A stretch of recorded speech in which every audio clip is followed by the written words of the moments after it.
अस्सलाम वालेकुम। मैं मोहम्मद परवेज़ अनवर, बिहार दर्शन का फ्रीलांस रिपोर्टर यानी शौकिया रिपोर्टर। मैं आज बैठा हुआ हूँ लाल बाग में जनाब मोहम्मद तारिक साहब उर्फ रूबी भाई के आवास पे। वहाँ उनके फ्रेंड खतीबुर रहमान साहब भी हैं। ये लोग सैयद अफजल अब्बास साहब के प्रशंसक हैं, उनके फ्रेंड हैं। इन लोगों ने काफ़ी मेहनत की है उनके चेयरमैन बनने में। आइए इन लोगों से जो है मैं कुछ सवाल करता हूँ बिहार दर्शन न्यूज़ चैनल की तरफ से। तो मैं जनाब रूबी साहब की तरफ फोकस कर रहा हूँ।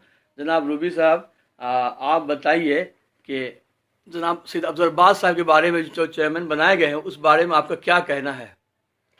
देखिए, अफजल अब्बास साहब हमारे फ्रेंड हैं और 25-27 साल के हमारे फ्रेंड है। वो दिल्ली में रहा करते थे, जी पहले पटना में रहा करते थे। उस टाइम से मेरी दोस्ती है जी और बहुत ही शरीफ नेक इंसान है। पटना जब वो आए तो उन्होंने बोला कि हमको मतलब सीएम साहब ने बोला है। तो हम उनको बोले कि भाई कैसे होगा। तो हम उनको बोले कि देखो यार, तुम पटना शहर के रहने वाले हो जी और तुमको हर आदमी पहचानता है, तुम एक शरीफ आदमी हो। जी उस दिन से हम उनके साथ रहे जी और कांधे में कांधा मिला के हमने जदयू का काम किया। जी जबकि मैं एक जनरल आदमी हूँ, हमको किसी पार्टी पॉलिटिक्स से कोई मतलब नहीं है, लेकिन वो मेरे दोस्त थे, हमने काम किया। लेकिन इस दरमियान में हमने ये देखा कि लोग पार्टी में ही बहुत सारे ऐसे थे जो बहुत कुछ आगे पीछे कर रहे थे। लेकिन अफजल अब्बास ने बहुत मेहनत किया और हमने भी रात दिन एक कर दिया और कामयाबी हम लोगों को मिली, जिसका हमको फख्र है कि मैंने जदयू का काम किया, फर्स्ट टाइम काम किया और हम कामयाब होके निकल गए। जी। तो और मेरा सवाल ये है कि जनाब सैयद अब्दुल अब्बास साहब के आप पुराने दोस्त हैं, जी, उनकी शख्सियत के बारे में, उनकी नेचर के बारे में आपका क्या कहना है? लेकिन नेचर मीन्स के वो आदमी कभी ऐसा नहीं कि वो चेयरमैन हो गए हैं तो उनसे कोई डायरेक्ट वे में मिल नहीं सकता है, ऐसा कुछ नहीं। वो एक समझिए कि उन्होंने हमको यही बोला कि मैं चेयरमैन नहीं हूँ रूबी भाई, आप ही समझ लो कि मैं वक्फ का एक केयर टेकर बन के जा रहा हूँ। जी और हमने उनको यही बोला कि देखिए, आप काम करेंगे हम्म, और ऐसा काम करेंगे कि आप अपने पार्टी का और अपने कौम का जी एक पहचान छोड़ के चले जाए हम्म, और लोगों की तरह ऐसा नहीं हो कि कोई आप पे उंगलियां उठाए। जी उन्होंने एक ही बात हमको बोला था कि रूबी भाई, 2 रोटी खाना, कब्र पे जाना। जी जो वहाँ उन्होंने भाषण दिया अपने स्टेट में, तो वो यही बात उन्होंने बोला और सारे उनके कौम के लोगों ने बोला। और हम तो उनके कौम से अलग है, वो शिया है और हम सुन्नी है, लेकिन मेरे दोस्त है और इंशाल्लाह जब तक जिंदा रहेंगे वो मेरी दोस्ती रहेगी। लेकिन मैंने उनको ये भी बात बोला था कि देखिए, अगर कोई गलत काम होगा तो वो हम नहीं आपका साथ दे सकते हैं, जी क्लियर। और वो आदमी यही बात बोला कि रूबी भाई, अगर हम गलत करेंगे तो उस दिन आप हमारा हाथ पकड़ के बोलेंगे। जी और अगर कोई इंसान, अगर ये उम्मीद लोग लगाए होंगे, तो मैं आपको बता देता हूँ कि वो इंसान अगर चाहेगा तो जितना दिन से वो मेहनत कर रहा है अपनी पार्टी के लिए, तो बहुत बड़ा, उसको तो विधायक का टिकट मिलना चाहिए था, जी लेकिन आदेश का पालन करना है।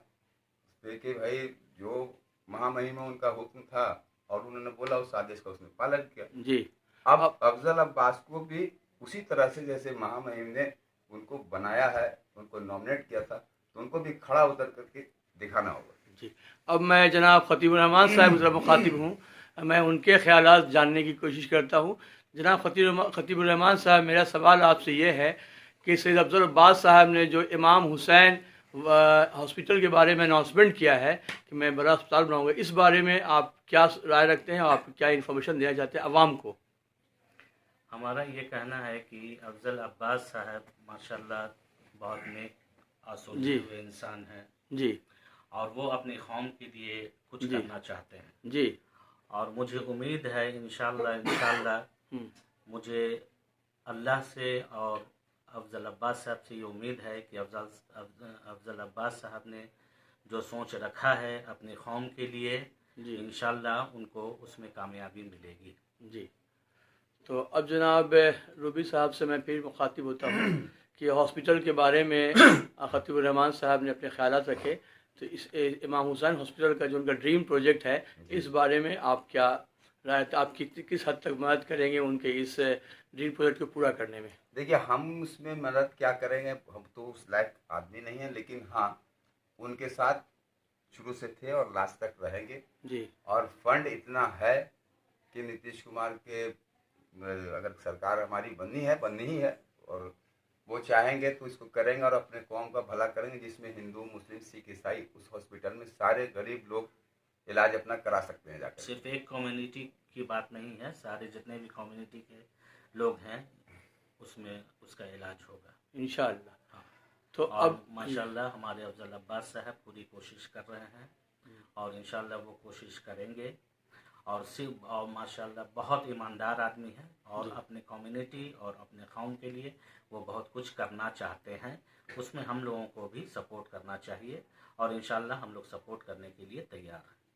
तो आप दोनों से बारी बारी से सवाल ये है कि अभी सियासी सरगर्मी है, तो अभी आप लोग क्या महसूस कर रहे हैं कि किसी सरकार बनेगी, पब जनता जो है किस तरह से वोट करेगी, या आपकी क्या राय है किसकी सरकार बननी चाहिए? काम दिखता है ना, आप अगर दिखा रहे हैं और भाड़े पर बुला करके भीड़ लगा दे रहे तो उससे नहीं होता। मेन काम दिखता है और नीतीश कुमार एक पढ़ा लिखा इंसान है, इंजीनियर है जी। तो जाहिर से बात है, एक बिल्डिंग को खड़ा करने में इंजीनियर का दिमाग किस टाइप का होता है वो शायद नहीं पता विपक्ष को जी। ठीक है, लेकिन अब सरकार की बात जहाँ तक बोलते हैं तो वो तो वक्त बताएगा और हमारा उम्मीद है कि सरकार बनेगी और ज़रूर बनेगी इंशाअल्लाह। तो इसी के साथ मैं ये गुफ्तगू को ख़त्म करता हूँ। Thank you.